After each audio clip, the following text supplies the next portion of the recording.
'72, we was Billy Goggins' first year as senior coach, and when we started off we had a real good side, but I think with Billy Goggins being over here to coach the seniors, it also helped attract a few boys to the under-19s, and they were good quality footballers too. And also the most important thing, they were quality kids. They were real good boys and well mannered, and you weren't afraid to take any of them home for a meal. They were very good boys, and we had a lot of success along the way. And well, at the end of the year we finished up winning the championship. We went through the year undefeated.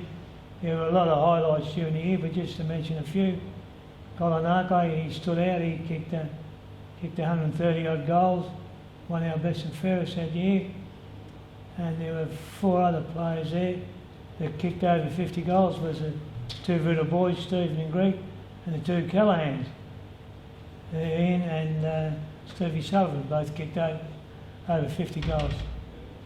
But the main thing was they were a very tight group, a very good group, and because going up on the bus, we spent a lot of time together, and no, it was very good, and the parents being on the bus helped. Well, they didn't need controlling the kids, but I'd say that went a long way, the kids being controlled, and they were a very close bunch. And even today, we still go out once a year.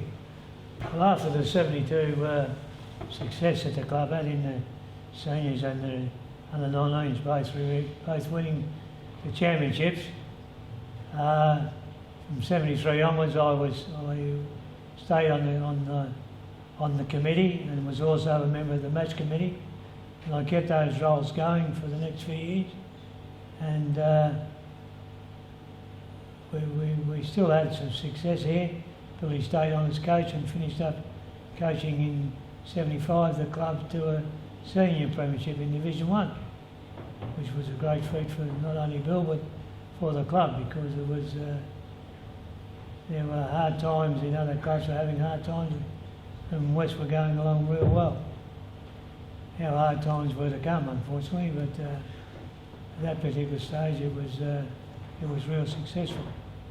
Well, being the runner of the football club is a very serious job, and it's a job that you've got to take serious, because you've got the coach giving you a message to take out to the players, and all the coaches wanted you to deliver that message in the tone of voice that they explained it to you.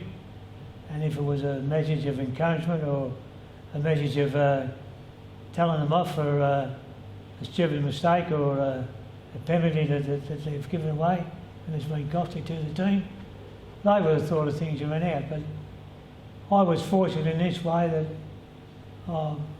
probably I have an easy sort of going, Blake, but I was one that sort of listened, and I got on very well with all the coaches, Billy and Darky and Gary Hayman and Ricky Brown and those sort of coaches that we had here.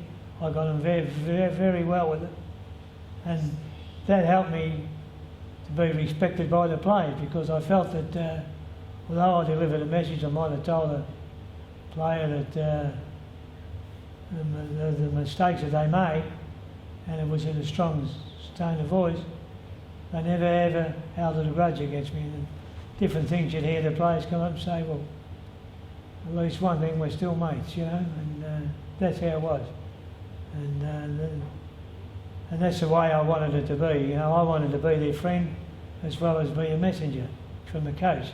And I think it held me in good stead, and I made a lot of friends out of the players. So my first connection with Geelong West Football Club goes back to about 1955, when I was only about 11 or 12 year old. I come over here and started playing in the under-15s. And they were good years. We used to play all the local teams here. West was in the local league in the under-15s and under-18s. I had 3 years in the under-15s. Unfortunately, we never had any success, but we always used to finish just outside the 4.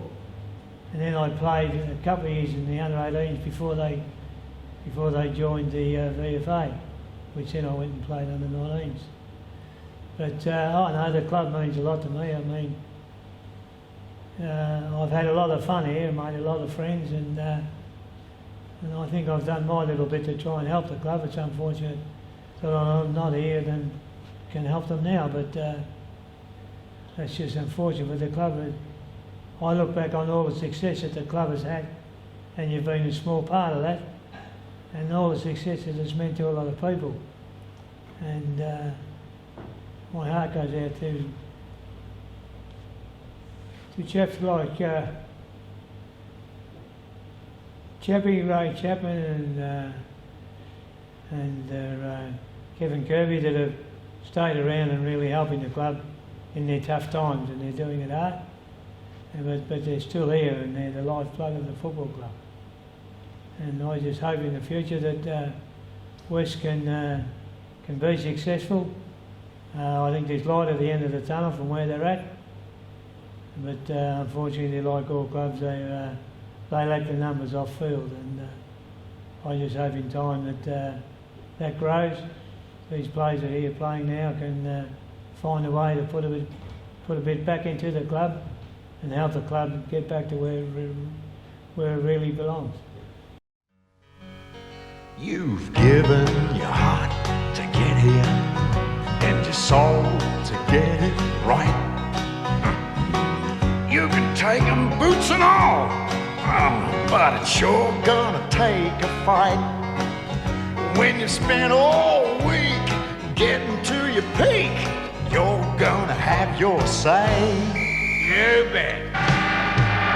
On Sunday, it's gonna be a fight. It's Sunday, you're gonna make your play.